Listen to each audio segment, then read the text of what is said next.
Desde hace décadas, la regulación del uso de la marihuana es objeto de debate. Algunos países tienen leyes relativas al cultivo, posesión, consumo y venta de esta planta. Incluso, productos que se pueden obtener de la cannabis, como las semillas o la fibra, son permitidos en varios países. Sin embargo, es una sustancia controlada casi en todo el mundo. En nuestro país, cabe señalar que existen dos eventos históricos que abrieron paso al tema del uso de la marihuana con fines medicinales y recreativos. El primero fue el caso de los padres de Grace, una niña del norte del país con un severo cuadro de epilepsia. La familia, al ver la salud deteriorada de su hija y después de agotar todos los recursos, vio en un medicamento derivado de la marihuana una posibilidad de tratamiento, por lo que lograron que un juez autorizara la importación del medicamento de nombre cannabidiol. Gracias a lo anterior, la pequeña redujo las convulsiones hasta un 80%. Otro acontecimiento fue en noviembre del 2015, cuando la Suprema Corte de Justicia consintió el cultivo y consumo de la marihuana con fines recreativos a los 4 miembros de la Sociedad Mexicana de Autoconsumo Responsable y Tolerante, SMART. No obstante, la postura de la sociedad mexicana aún se muestra dividida respecto al tema. Yo no estoy de acuerdo en que se legalicen las drogas. Yo considero que causa mucho problema en sí ese tipo de circunstancias como para que ahora se esté fomentando su uso. Bueno, la verdad es un tema un poco amplio y complicado porque con relación al gobierno, el negocio se acabaría, ¿no? Por esa parte. Hay muchas personas que la usan, que no tienen un buen uso de la marihuana, que no saben las propiedades, pero yo estoy a favor del autocultivo. Sería una solución si estuvieran estructuradas realmente como todas las normativas. En el caso a lo mejor específico de la medicina, pero realmente no creo que viniera a solucionar algún problema con respecto al narcotráfico. Es un tema complejo. Creo que se necesita mucho debate y se necesita que la sociedad como sociedad tenga la madurez, que se establezcan los mecanismos para hacerla accesible solo a la gente que se decida que debe ser accesible. Mientras tanto, los debates e iniciativas continúan surgiendo, como la iniciativa Marihuana MX, que propone se analice la legislación de la marihuana en torno a 3 puntos. 1. Permitir el uso de medicamentos a base de marihuana. 2. Autorizar investigación clínica para productos con marihuana. 3. Dejar de criminalizar el consumo. Uso personal de hasta 28 gramos. Ania Negrete, Sale el Sol. Y bueno, este es un tema que ha abierto muchísimos debates en el mundo. ¿Se debe legalizar la marihuana en México? Sobre la mesa, platicamos con expertos en la materia. Bienvenido, Pepe Bandera. ¿Cómo estás? Buenos días, muy bien. Gusto. Luis Solís, bienvenido también.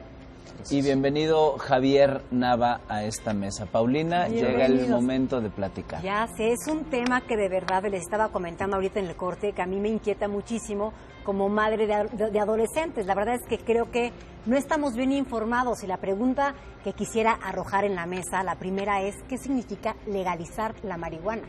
O sea, ¿qué incluye? ¿Se compra con receta? ¿Qué significa legalizarla? Mira, en Estados Unidos hay estados donde sí está aceptado que se utilice y creo que son 3 fármacos hechos de marihuana. La marihuana tiene 2 componentes principales, el tetrahidrocannabinol y el cannabidiol. Estos son los que te hacen los efectos que se alojan en unas zonas del sistema nervioso central que te dan sus efectos. Okay. Ahora, hay 3 medicamentos aprobados que tienen que ser manejados por psiquiatras o por neurólogos o por algólogos, que son médicos que se dedican a la clínica del dolor, a controlar los dolores. Y el problema que estamos hablando también fuera del corte es que estos medicamentos, tú sabes la concentración de marihuana que tiene el medicamento. Por ejemplo, tú te tomas una aspirina y dice 500 miligramos. Claro. Tú te dan un churro o te dan un vaporizador y ¿qué estás inhalando? ¿Qué te estás metiendo? No tienes idea. Entonces, eso yo creo que es un punto importante.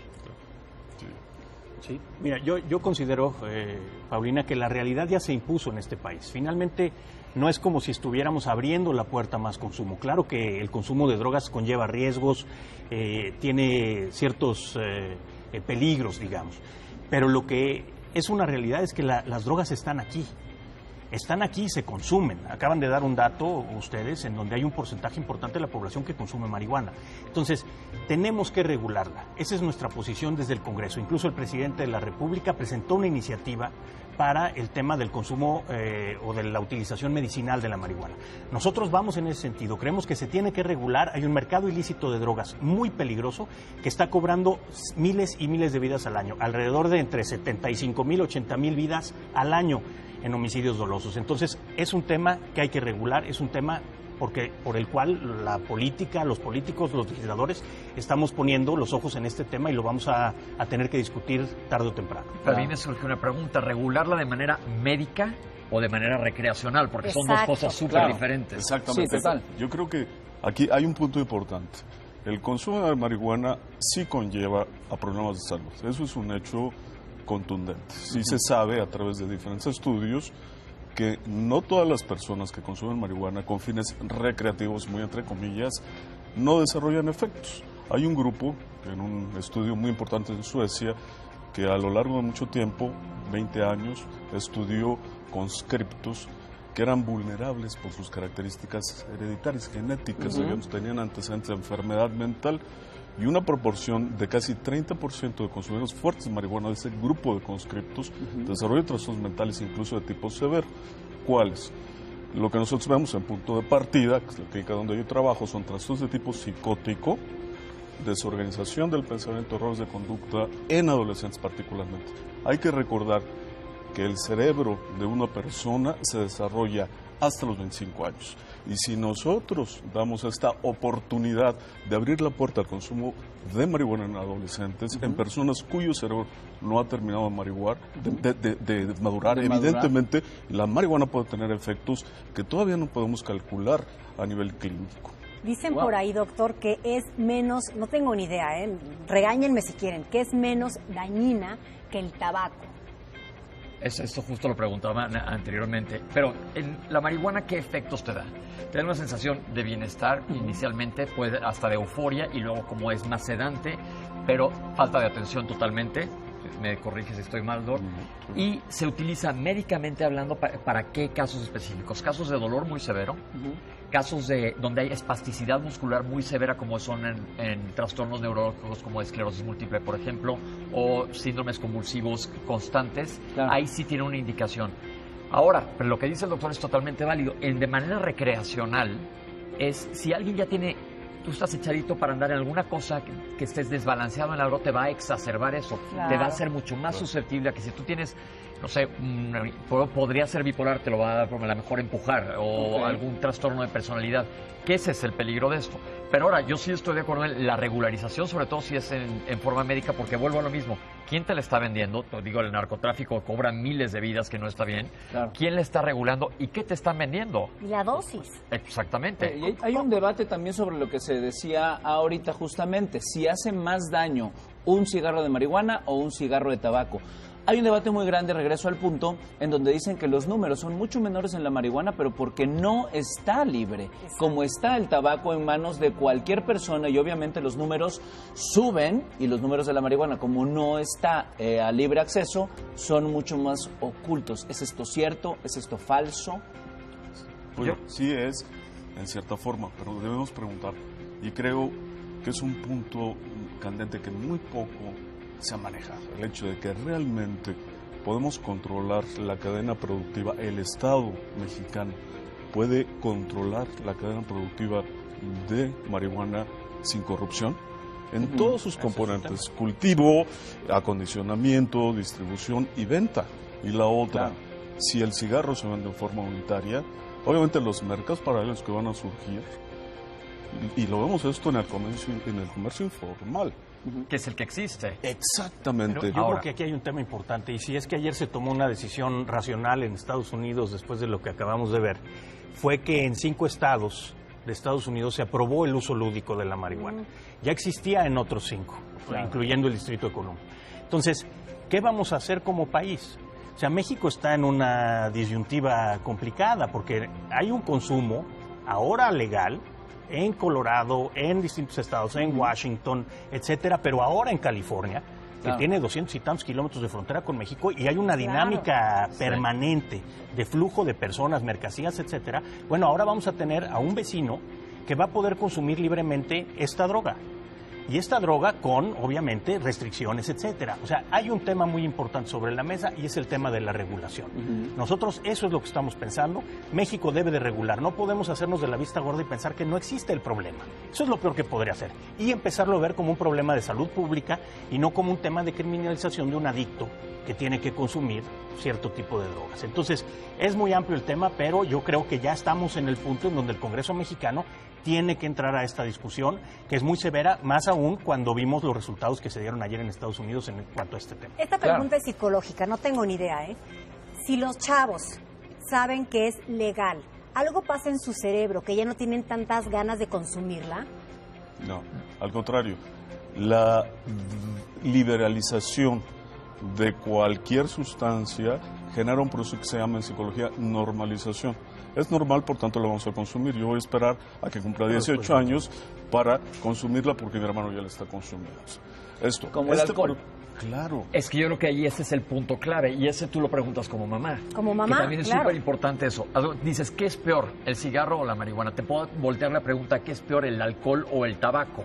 Te hacen daño de manera distinta. Entonces estás comparando gallinas con perros. Y estuvo son cosas diferentes. Durante mucho tiempo el alcohol también. La prohibición en Estados Unidos se legalizó y entonces hay un control. Pero yo creo que la base de esto es lo que te eduquen en tu casa. Porque 1 de cada 10 personas que utilizan marihuana sí se vuelven adictos.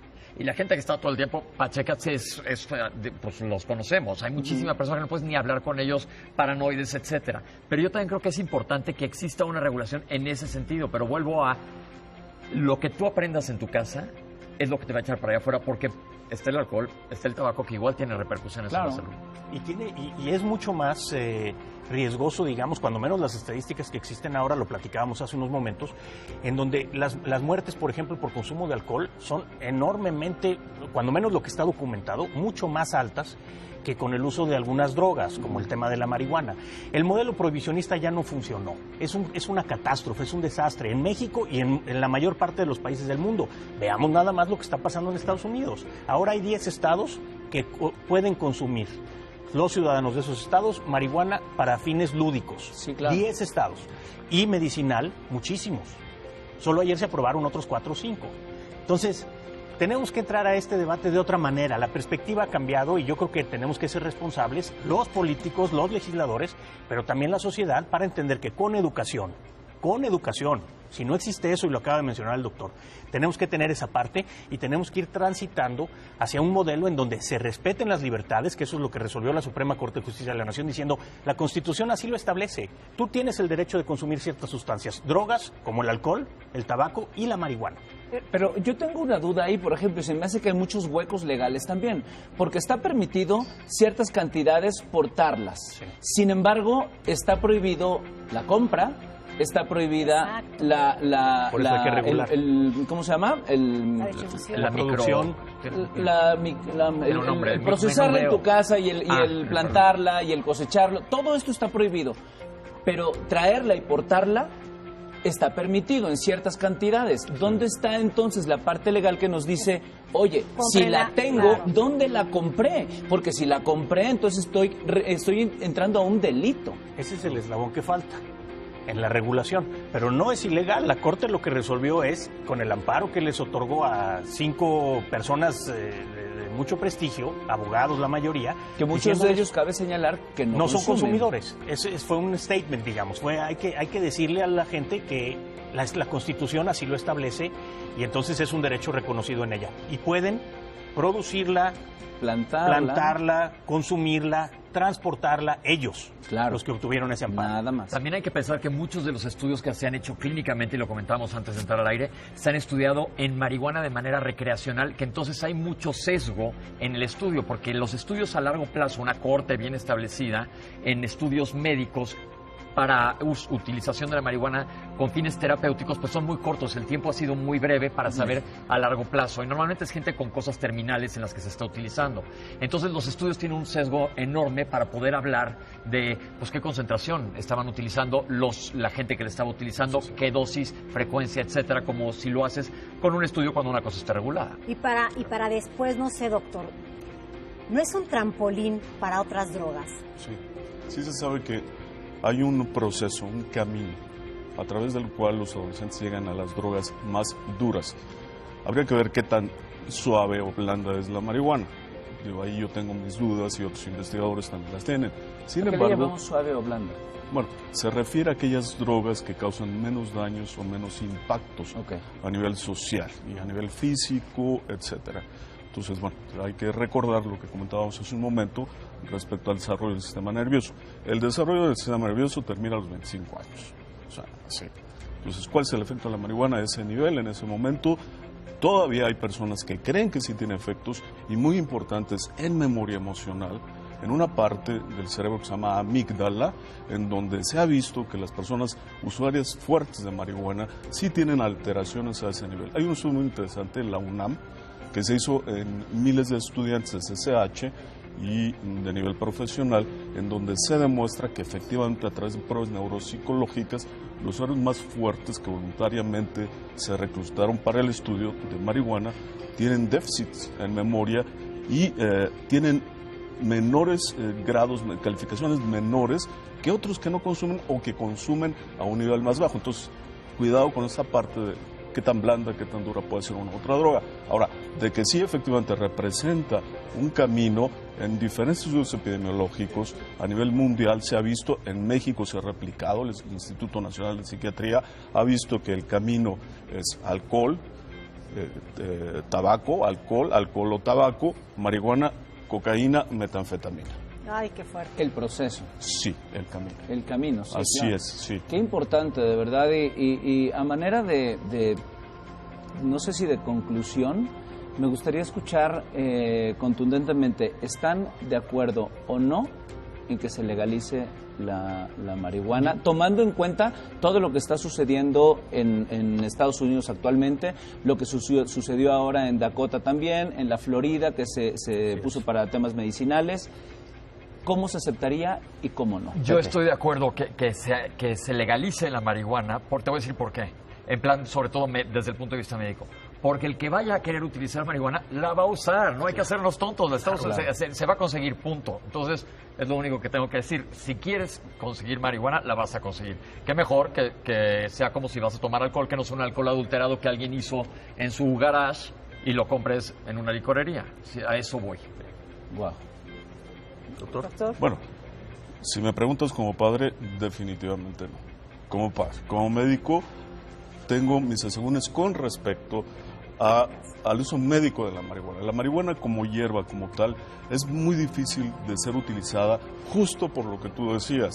O sea, no sabemos cuál es la dosis, la cantidad exacta. Hay 400 componentes de la marihuana, de los cuales 60 son cannabinoides y 10 tienen un efecto específico sobre el sistema nervioso central. Probablemente 3 de ellos o 2 de ellos tienen algún efecto a nivel del dolor, a nivel de la relajación muscular, etcétera. Entonces sí hay que acotar mucho esto, porque la única forma, ojo, de medicalizar la marihuana sería a través de la purificación de una sustancia que finalmente se va a obtener en una capsulita o en una grajea o en una tabletita. Claro.